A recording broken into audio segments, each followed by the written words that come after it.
అందరికీ. చూడండి, పిల్లలు ఎంతో ఇష్టంగా తింటారండి.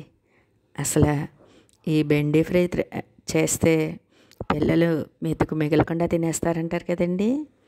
ఆ విధంగా వచ్చేస్తుందండి ఈ కర్రీ. అసలు ఎంత బాగుంటుందో మీరే చూడండి.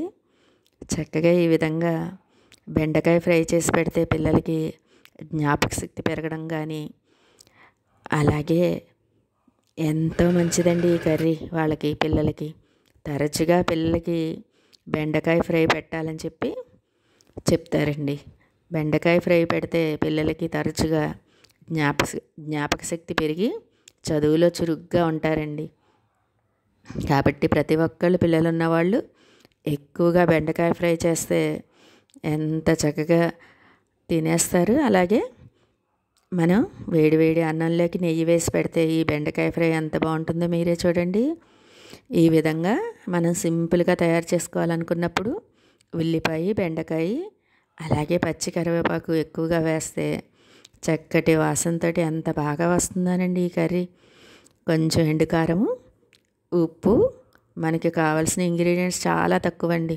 పుట్నాలు, వేరుశనగ గుళ్ళ పొడి, వేరుశనగకాయ గుళ్ళని బాగా వేపేసుకుని దాంట్లో కొంచెం పుట్నాలు చేర్చుకుని పొడిలా చేసి దీంట్లో చేర్చుకుంటే ఉంటుందండి. ఎంత బాగుంటుందో.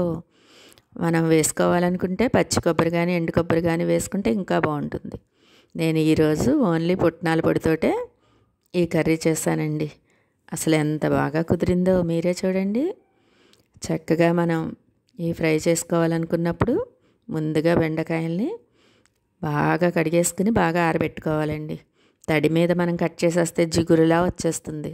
కాబట్టి ముందు మనం ఒక్క పావు గంట సేపు ఉప్పు వేసి బెండకాయనన్నిటిని నీళ్ళల్లో నానబెట్టేసుకుని బయటికి తీసి ఆ నీరంతా పోయే వరకు ఆరబెట్టుకుని అప్పుడు బెండకాయలని మనం ఈ విధంగా సన్న ముక్కల్లా కట్ చేసుకుని, అలాగే 2 పెద్ద ఉల్లిపాయల్ని మనం ముక్కల్లా కట్ చేసి ఉంచుకుని, చూడండి కర్రీ ఎలా తయారు చేయాలో మీకు చూపిస్తాను.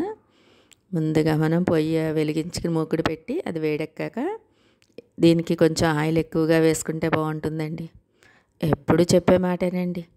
మనం ఆయిల్ తగ్గించుకోవాలనుకున్నప్పుడు వెన్న, మీగడ, నేతితో చేసుకోవచ్చు.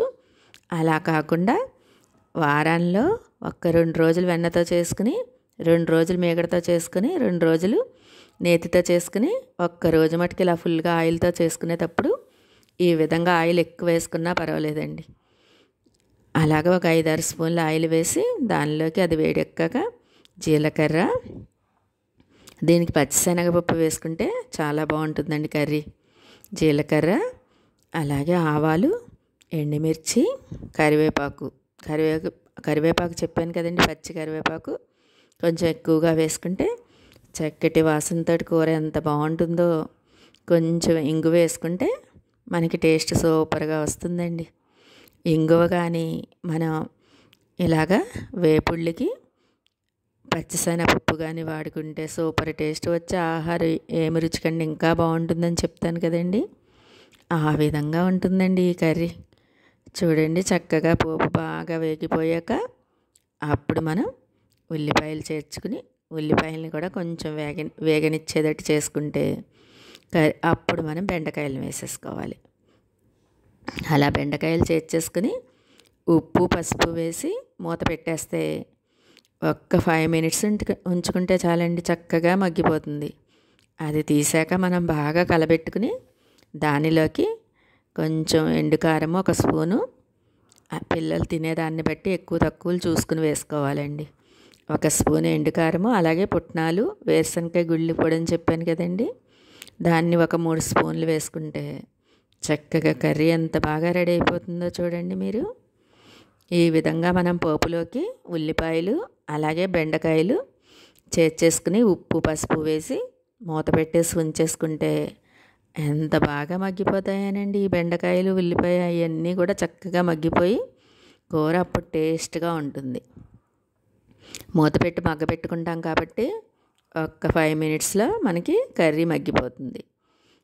ఇదిగోండి, ఈ విధంగా మనకి తయారైపోయిన కర్రీలో కొద్దిగా చెప్పాను కదండి 1 స్పూన్ కారము, అలాగే పుట్నాలు, వేరుశనగకాయ గుళ్ళ పొడి ఉంటుంది కదండి, అది ఒక చిన్న కప్పుడు వేసేసుకుంటే అసలు అమోఘమైన టేస్ట్ అంటే ఇదేనేమో అనిపిస్తుందండి. ఈ బెండకాయ ఫ్రై వేడి వేడి అన్నంలోకి చక్కగా నెయ్యి వేసి ఈ కర్రీ కలిపితే ఉంటుందండి.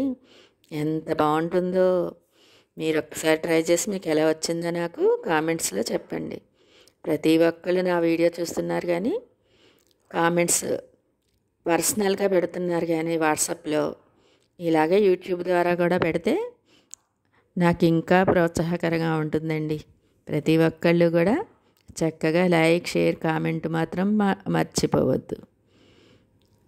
కొత్తగా నా ఛానల్ చూసేవాళ్ళు పక్కనే ఉన్న బెల్ సింబల్ టచ్ చేస్తే నేను పెట్టే పోస్టులన్నీ రీచ్ అవుతాయండి.